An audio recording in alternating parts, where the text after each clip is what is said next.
Hello everybody. If you've reached this video, you've come to the MA section on my website, Jennifer Wren's Photography. I'm submitting my work digitally for review and assessment, and so that means going through my research and my process and explaining it all. And I thought that it might be interesting not only for my lecturers but for anybody watching to see, what's gone into my work, why, how I've done it. And also, if you're a photographer, you might find it interesting if you're interested in history, because this subject that I'm talking about is an exhibition I prepared for Warsaw, based on my grandfather's military career. Here's some of the work behind it. So I'm going to talk you through a little bit of it, and it'll just give some context and some background to my workbooks. So this is my grandfather here, Stanisław Lis. In 2014, that was all I knew about him, his name. And I had a photograph, which I don't have printed here. Oh, here I do. This photograph here. This is my grandfather. This photograph hung on a wall at home, along with a lot of other photographs, in with family photographs. It was just a passport size photo. And I knew it was my mother's father, but that was all I knew. He looked very stern to me. I felt very disconnected. I never really gave the photo a second look because I didn't know anything about him. My mum, seen here, in her later years, was abandoned as a baby, and she traced her parents briefly in the 60s, and I knew very little about that except that her father worked for the Polish government in exile, apparently, and her mother was supposed to be Jewish. Mum thought that her relatives had died in the Holocaust.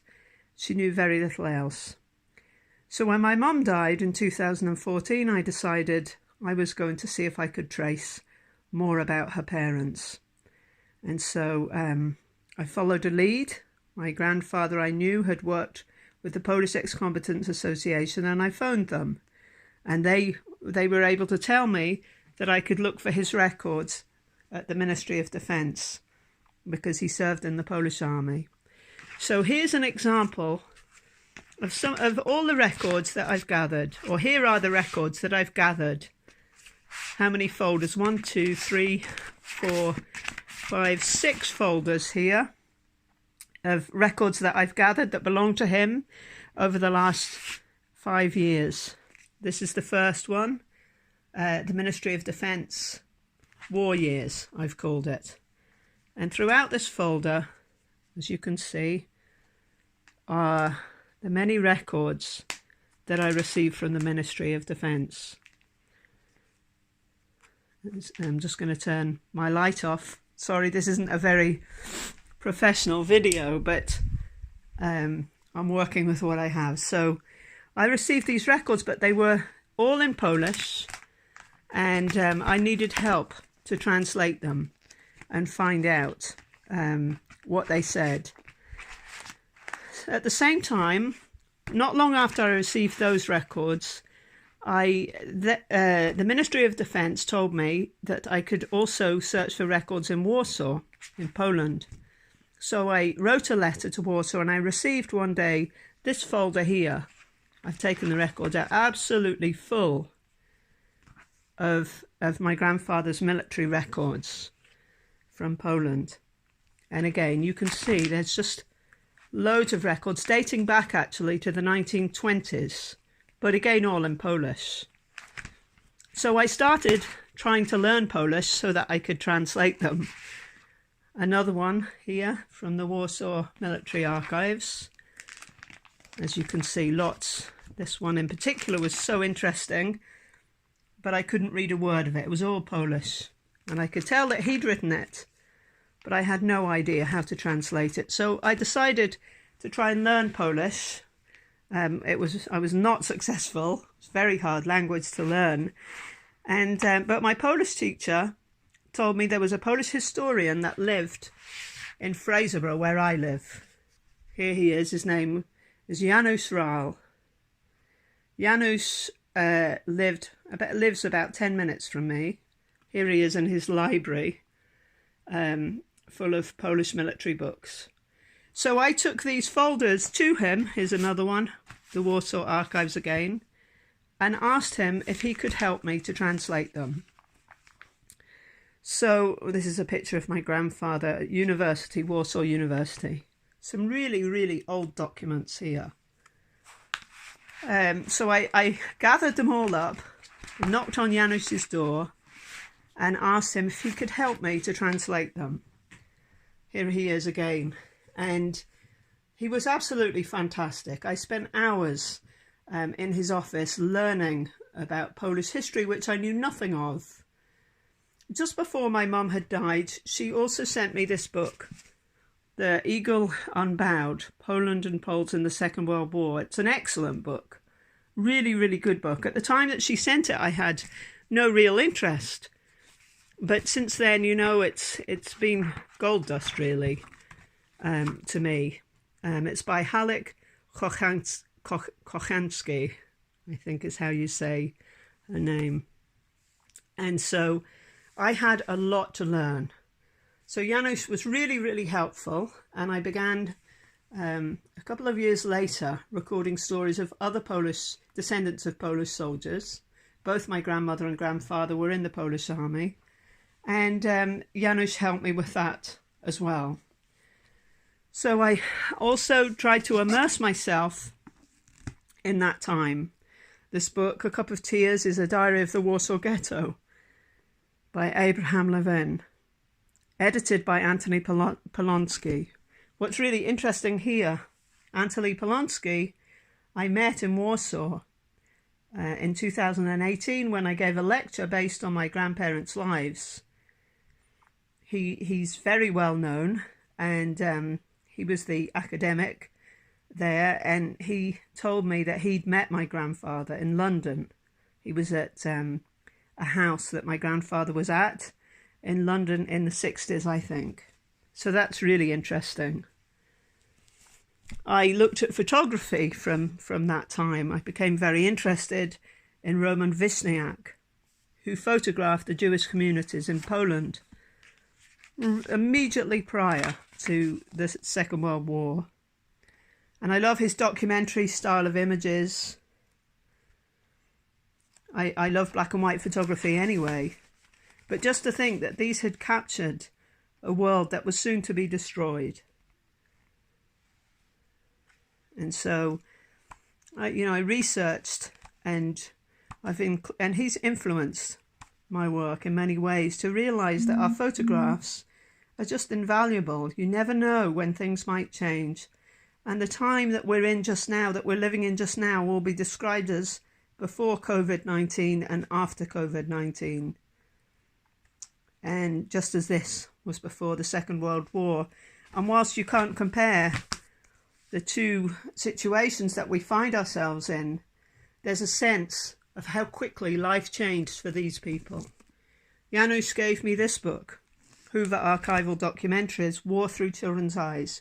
His father's story is included in this book. His father was deported to Siberia. He gave me another book called The Polish Way to read. He told me this was excellent. Now, I haven't read these books in full, but they've been very, very helpful trying to get my head around Polish history, where my grandparents fitted into it, and to try and rebuild their stories. And all of this influenced the exhibition that I put together with Janusz for the Warsaw Garrison. I couldn't have done it without him. The remit was to produce 15 boards based on my grandfather's life from birth until death, 80% military, and they were to be done in Polish. And here are my workbooks. So moving on to those, I'll show you a little bit about how I prepare and put together an exhibition. This one was very different because there was so much text, so much history. Many of my exhibitions are just photographic, and they have a story which I record to go with the images, their portraits. But this one is really very, very text heavy. And I had to use I had to use historical images as well. So I give a little description here, I always do this in my workbooks, how this exhibition came about. I was in Warsaw in 2018 to speak at the International Jewish Genealogy Conference and to tell them my grandparents' story, particularly my grandmother's story, who was a Polish Jew. It was a conference that was attended by about 600 Jewish people. And the last day that I was in Warsaw, I was there for over a week, 10 days. I was on my own. My friends had gone home. And I decided that I would go for a walk in Warsaw. It was absolutely pouring with rain. I went for a walk. I went to the Umschlagplatz, seen here, the place where Jews were deported to Treblinka. That was very, very moving. And I've written about that and photographed that, and you can find that elsewhere. But as I was coming back to my hotel, I realized that there was a ceremony going on right outside my hotel in near the old city, the old town, I should say, Stare Miasto. And you can see, this is out of my taxi window, I could see these umbrellas and these soldiers. And so I immediately jumped out of the taxi, and the minute it stopped, picked up my camera, threw my bag aside, and started to take photos. After I did so, I was approached by this gentleman, not sure if you can see him in black. He was the commander of the Warsaw Garrison, General Robert Gwab, and he asked me if he could take his photo with me, so that he could record it on his website. There was going to be a write-up about the ceremony, and he would like my photo. I didn't know why. He had no idea who I was. Some images from that actual ceremony. He had no idea who I was at the time, and I didn't realise that this was my grandfather's garrison. But I agreed to let him take a photo of me like a drowned rat, and he gave me his email address and made me promise I would send him the pictures, which I did. But what I often do is not only give somebody what they've asked for, but give them a little bit more. So I decided I would tell him about my grandfather, send some of these records, which I've shown you, and, just say what an honour it was to meet him. So he began to communicate with me, and he said here, as recorded in my workbook, he had a plan to invite me to Poland, to give me a chance to participate in the Polish Cavalry Day celebrations at the beginning of September. But there wasn't enough time for him to organise it. So in my workbook, I have recorded all the correspondence that I had with Commander Robert Gwab, General Robert Gwab, including the photographs that I sent him. And he said as he received these, he became more and more amazed. And he wanted to stay in touch. He could see a day when my grandfather's story was recorded in Poland. So finally, he put me in touch with one of his officers who was going to take over, Lieutenant Martin Valenci. I wrote a blog, which if you hop over to my blog at this time, called Retracing Footsteps, that you can read how I felt going back to Warsaw. My grandparents fled Warsaw in 1939. My grandfather fought in the battle for Warsaw. He was eventually captured by the Germans, escaped, went and fought in France, escaped to Switzerland when France fell, escaped from Switzerland where he was interned, and came to Britain. My grandmother, I'm still working on finding out exactly how she got to Britain, although recently I've just received her wartime passport, which has made it easier to understand how she did that.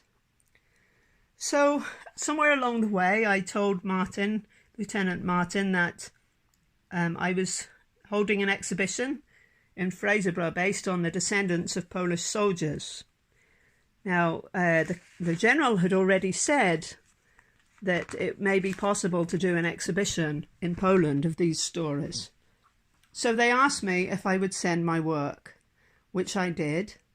And Martin asked me to call him. I've recorded in my workbook all these things, and said they were very interested in me doing an exhibition in Warsaw, but they would like it to be based on my grandfather's life, not on all the other stories that I'd sent them.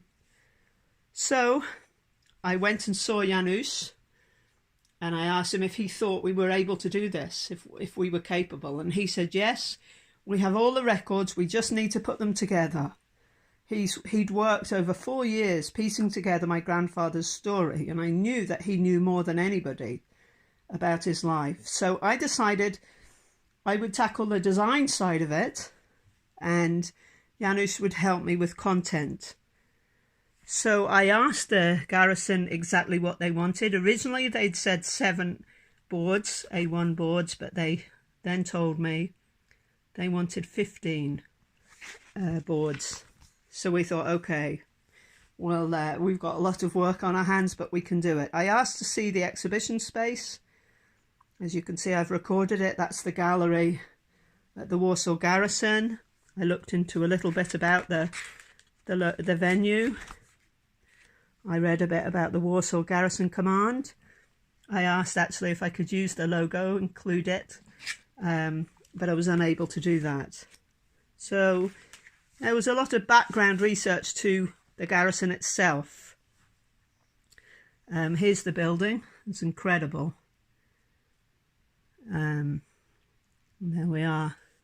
And here's Janusz and me on the first day in his office, planning, okay, how are we going to do this? How are we going to put this together? And so we thrashed it out, really. I think we spent about 4 hours straight, which isn't unusual for Janusz and I. And you can see here, we worked out what would go on each board approximately. You know, how we would build his story, what we wanted to say. We decided we would like my grandfather to speak for himself. So we wanted to use his own words as much as possible and fill in the gaps with the history. So I also got in touch with some of my lecturers at university. Uni was actually out at the time. Cameron Campbell was one of my lecturers, so he helped me with the design, give me some ideas for design.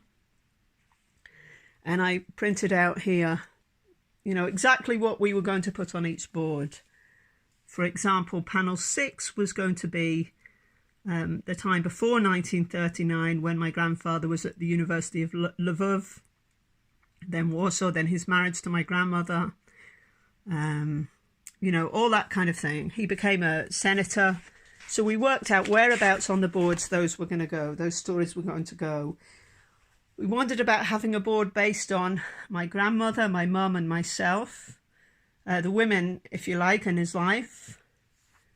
And I also contacted the Polish Ex-Combatants Association Memorial Group, and another good friend of mine and Polish historian, Robert Ostricharz.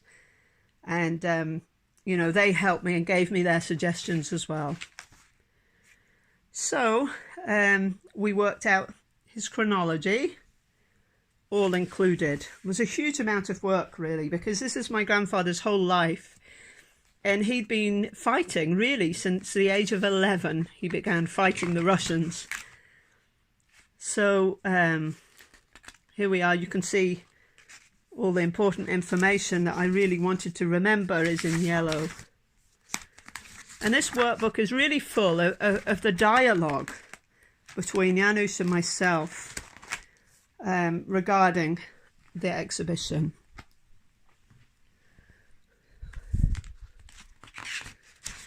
Here was one of the first boards that I designed. I decided that I was going to use black and red. I'd seen this in other exhibitions, Polish exhibitions, and I thought it looked really smart. I wanted to use photos of my grandfather where possible. I wanted to, you know, highlight text in red. I wanted a little bit of consistency, maybe with this red banner going across. So that was my first board. I'm not, or one of the first boards, I'm not competent in Illustrator. I am in Photoshop, So I had to teach myself a lot of design features of Illustrator. Janusz decided maybe a medals board would be very impactful, very colourful. My grandfather received many medals. It would also be very educational. So we included by each of his medals, you know, text stating what the medal was, why it was received.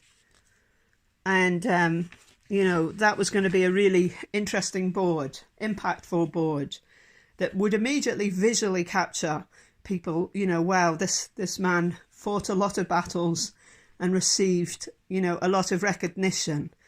So visually, it was going to really grab people's attention. I met with another lecturer, Ian Morrison, and we talked about the hierarchy of the board, maybe having it like a podium, first, second and third, the importance of the medals. It didn't actually work out quite like that, but it was definitely helpful. Ian also helped me with little things like, you know, consistency. Things in Illustrator I didn't know how to do, like simple things, turning the hyphenators off on text, so there were no hyphens in the text. The tint, I had a background photograph, a tint, you know, and he pointed out that I needed to lower the opacity. He asks here, why has this text got a box around it? Why does this heading sit in a solid background? So it was really helpful to get that. You know, I think collaboration with other people when you're a photographer or, you know, a creative is really, really helpful and important. They pick up on things that you might not see.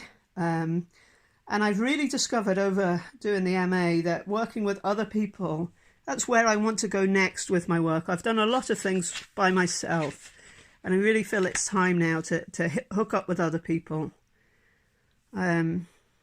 So yeah, this book really documents those kind of things. Here's a photograph of the military, to go on his military board. He was a reserve officer, and here are troops outside that building that he was stationed at, I think.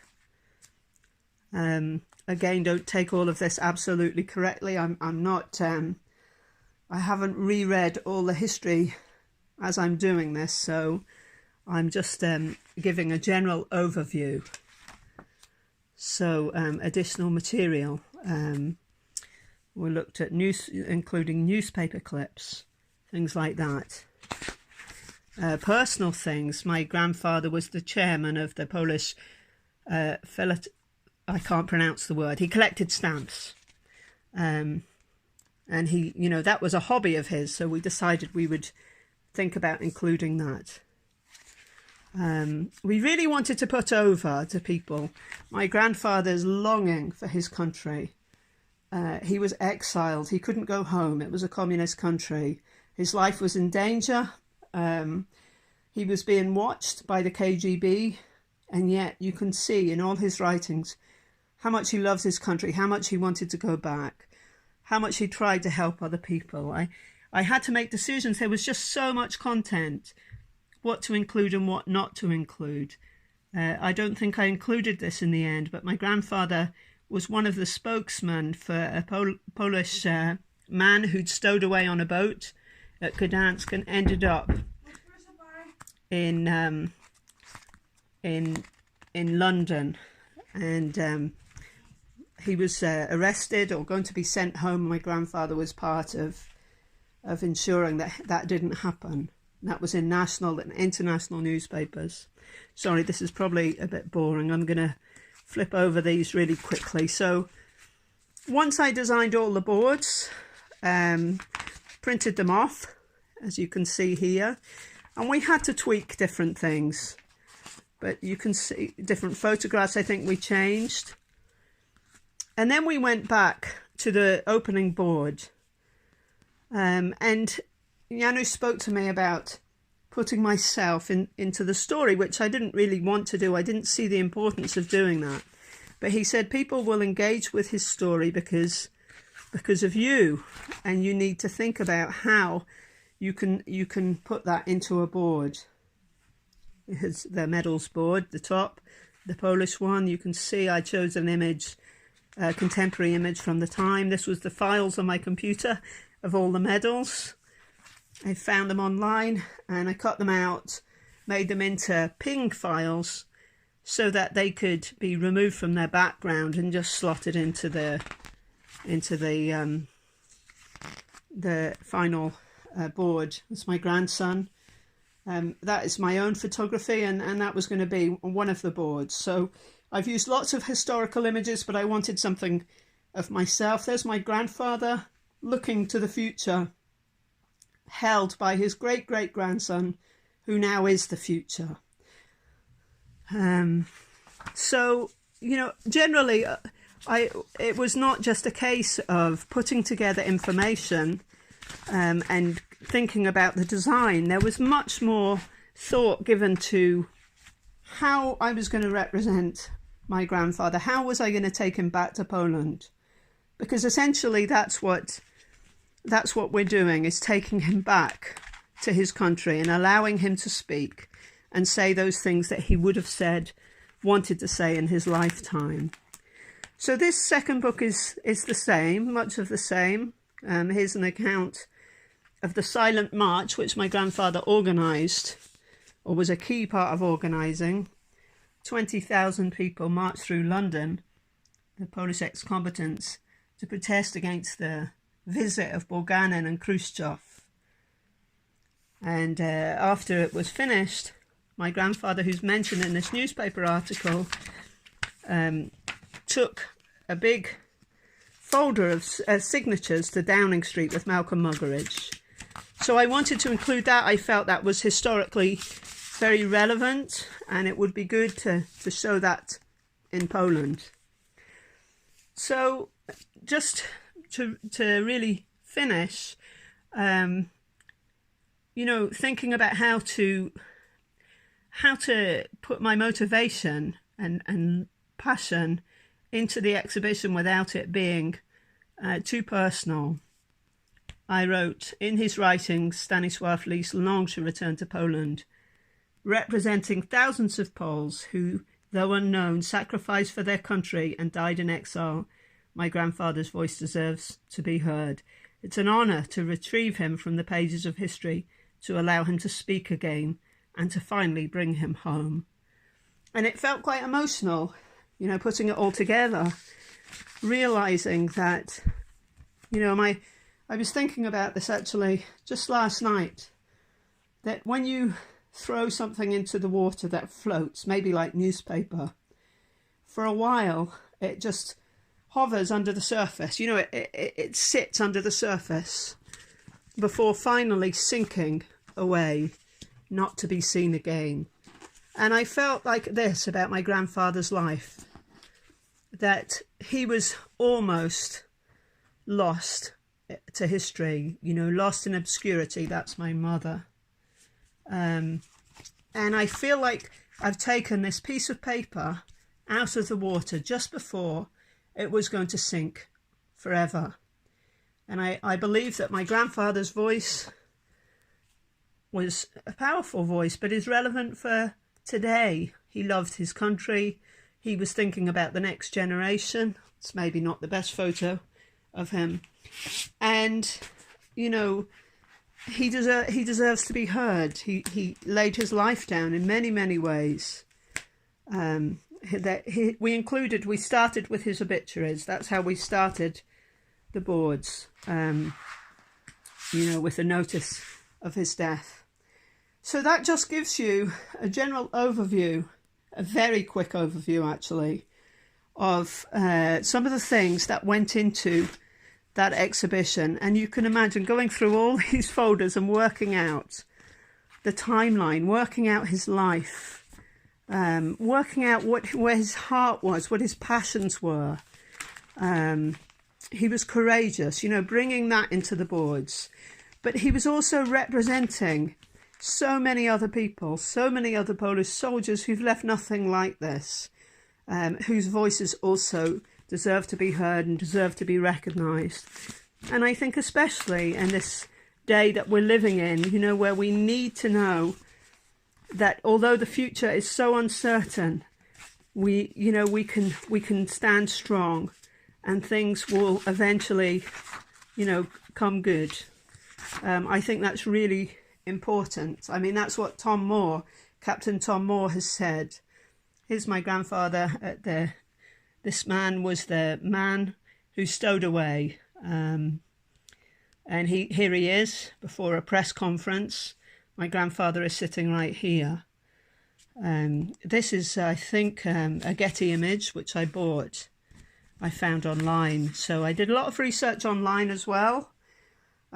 So with all my work, I try and read. So I've got books that I read that are relevant, photographers that, either their motivation or their work inspires me, the context to their work. Yusuf Karsh is somebody that I can think of straight away, who endured suffering, who fled the Armenian persecution and became a very famous photographer, photographing that famous picture of Winston Churchill. So I try and include as much, inspiration from other photographers. I look at historical context in books. I talk to people such as Janusz, designers, and I get help where I need it.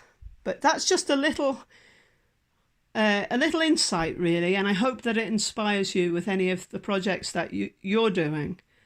Be thorough. I am thorough, because anything that I create, I want to have meaning, and I want it to speak to other people. I want it to be relevant.